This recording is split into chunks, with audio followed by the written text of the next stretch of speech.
Today we are going to make a couple of salads to make sure that you can make it through your week. Because let's be honest, it is hard to get those veggies in some of the time. When I like to make a salad, I'll usually pick a color. Today we're going to make a green salad and an orangey red kind of salad. So let's get started. It's Doctora, Victoria, and George. I've got some whole little tomatoes. I like to keep them whole because I want this salad to last all week in the refrigerator so that I don't have to keep cooking. And I know, oh, this makes a great packed lunch or side to whatever we're having for dinner. So in we go. I've got a couple of dilapidated carrots, so let's chop those up. Now, to stay on theme, I've got a couple of apples and a bell pepper. Something else I really like for these orangey red ones is some steamed beets. I love them. However, my husband is not so keen, so lately I have been omitting. I like the bell pepper because it really holds its shape in the long term. If I were to cut those little tomatoes in half or quarters, you might notice that they're going to degrade a little bit as the week goes on. But if I keep them whole, they'll keep their integrity a little bit better. The bell pepper will keep its shape. And I'm going to add something a little acidic in our dressing, which will help the apple from oxidizing and turning that brown color. And that will help it last a lot longer. I know I've also got some peaches and nectarines, but they'll get a little bit soggy earlier than the other things. So I'm just going to keep that as a whole piece of fruit to snack on throughout the week instead.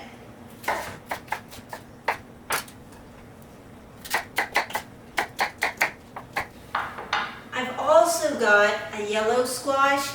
It fits with my theme. I could also do a yellow salad, which would also be delicious, but works a little bit better than my green zucchini, which I'll save for my green salad. Now, this kind of cooking is a way to use up whatever you have in your fridge. I had those dilapidated carrots that needed to get used up, and it's very flexible, so you could use as much or as little of these things as you like. I feel like a salad, this is the free form of cooking. Some people really feel more comfortable with the recipe. I might make something with the recipe the first time, but after that, unless it's baking where the true science of the kitchen comes out, I like to go just off my own taste buds and how I enjoy my food. All right, I think those are almost all of my red things. I also have some cherries. Now, this is a little bit painstaking, but in my salads, I always like something sweet and something with some protein. When it comes, I know I already have my apples, and most of the time that would be good enough, but I've got these cherries, so I want to use them up, and they're delicious, particularly in the summer. I used to always go visit my grandparents in the summer, and in the interior of British Columbia, they'd always be selling cherries on the side of the road. So my dad and I, we would pig out on cherries, and if you notice from the haul, the chips my husband got were some jalapeno chips. That was our favorite also on our road trips. Maybe there's a reason why I picked this guy. Same chips as my dad?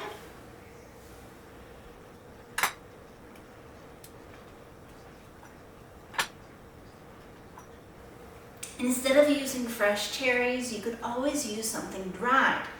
Maybe some dried cranberries or raisins or currants, or I recently have been getting these dried strawberries that are delicious. They make a great addition. I did put them in more of a Caesar salad style salad while I had some company over, and everyone thought it was bacon bits, but it was not.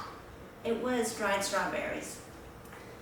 I've also got some steamed sweet potato. I had cooked this earlier, and I roasted it with some Cajun spice in the oven to go with one dinner. And this morning we had it with some sausage and eggs. So it's helpful to have in the fridge, though it is a little bit of prep.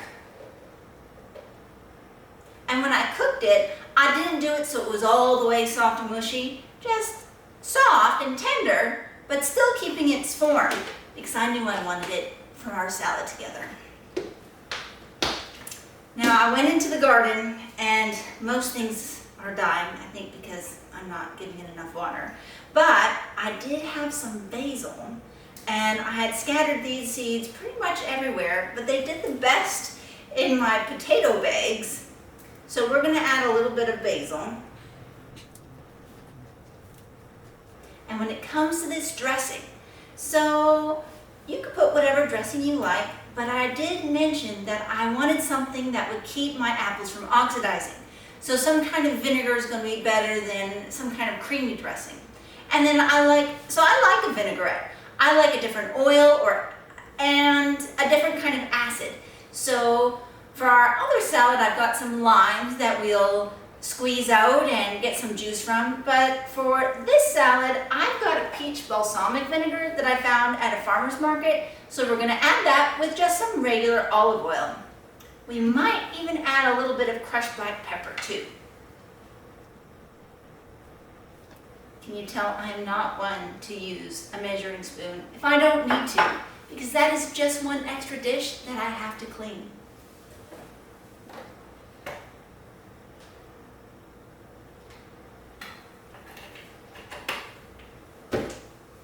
And I said I liked something with a little bit of protein, so I pulled out some pecans, which I thought would go really nice with this salad.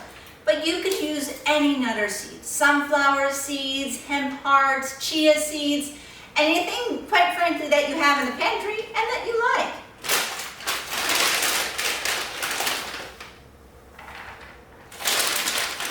I don't want them quite this big, so I'll give it a rough chop. Now, our salad has tons of fiber in it, but I like adding a little bit of extra something to give a little bit of protein, a little bit of healthy fats, just so that it can be satisfying. So if I wanted a bowl of just this salad in my lunch kit, then that would keep me going all day. Maybe I want a little bit of cheese on top. I might add a wedge. I think I needed a bigger bowl.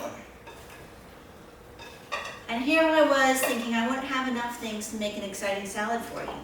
But even if you only did half of these ingredients, maybe something sweet, something with protein, so a nut or a seed, and then if you just did tomato and zucchini, that would be good enough. But I do appreciate the nutrient diversity and all of these tasty things in here, and it looks beautiful. If your food looks good, I think it makes it easier to eat it. And I can smell that fresh basil coming up too. Delish. Well, why don't we move on to our next salad? All right, to start this next salad, I think I'm going to start with my cabbage. I love to have cabbage in my salads. Think about when you go to the grocery store and you get those bags of ready-made salad. What is in there? Cabbage, carrot, maybe a different kind of cabbage. I mean, really, because that's going to be what's shelf stable. So I like to do the same, but it's going to be more affordable if I make it myself, and I can customize it. So let's chop up and add a little bit of cabbage to start. If I had red cabbage, I could have added it to my ready orange salad if I felt so inclined. But we were at Aldi, and I did not see any red cabbage. Something else that I like about cabbage is that it keeps in the refrigerator for eons. So if I don't get to it right away, I'm not going to be worried that it's going to go bad. All right, cabbage in. And let's go for a bell pepper next. Again, I'm not so worried about, maybe how beautiful it looks, except that it should look delicious. But I want all these things to last in the refrigerator for a week, because I need lunch every day at work, and my husband needs a lunch every day, and so we want something that's going to last. I've also got Old Faithful, some zucchini. Now, I like the zucchini better than, say, a cucumber. However, I also have a cucumber here, and you'll notice I already cut it open because I wasn't sure what this was. It's from the garden, and I didn't know if there was any cucumber plants still alive.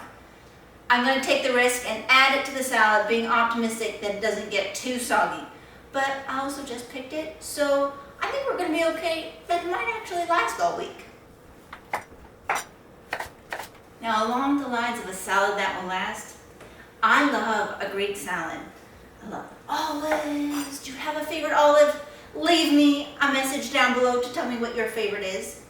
And I often, when I want my Greek salad to last, instead of using cucumber, I'll use zucchini instead, and I'll keep my tomatoes whole so that I can be confident that this salad is going to stand the whole week.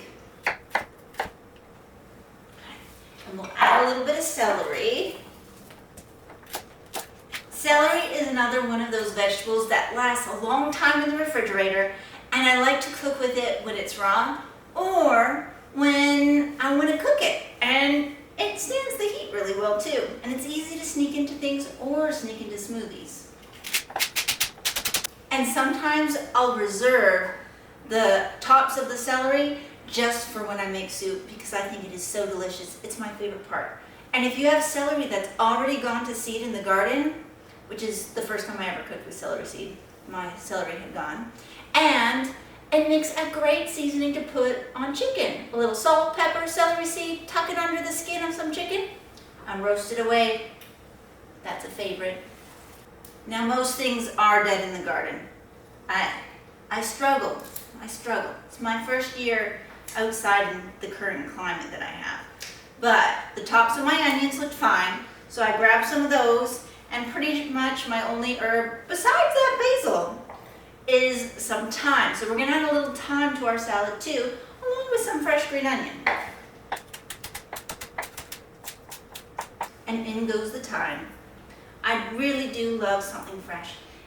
And depending on the climate you're in, if you can get your mint growing or your thyme or oregano, they can last well into the winter. I'm used to a growing season off the west coast of Canada, and now I'm in the southern US. And so some of the things that were easier to grow back home are harder, and some things that were harder are easier. So sometimes it's a matter of a little trial and error. But if you have any great tips for southern USA, let me know, or if you've got some favorite YouTube videos that you like or someone you think does a good job, then I need some help. I think I'm in zone 7B. I'm on the struggle bus.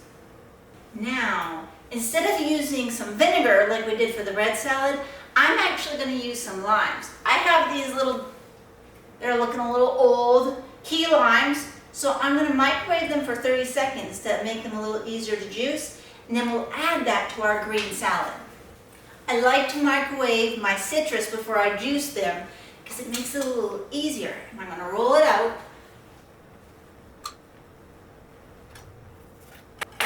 They're small but mighty.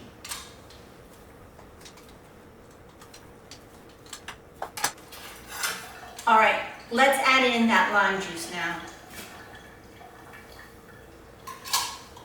And for my last couple of things, I've got my something sweet. I've got some candied ginger here, which I think is a great salad addition. But you could use dried mango, all of those berries I talked about before, just anything a little bit sweet. Even fresh mango is a great addition, or some cantaloupe. And if you don't have fresh mango, sometimes you've got bags, well, I know I do, bags of frozen mango. Now that is a fruit.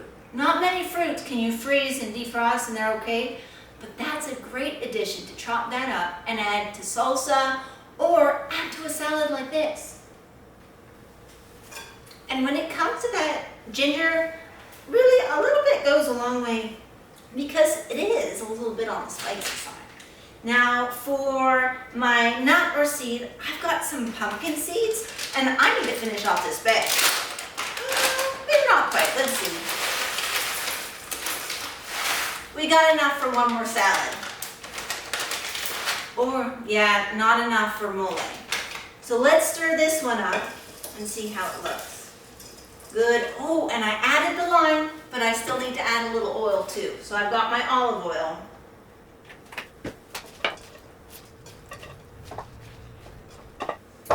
It looks delish. And there we have it, everyone.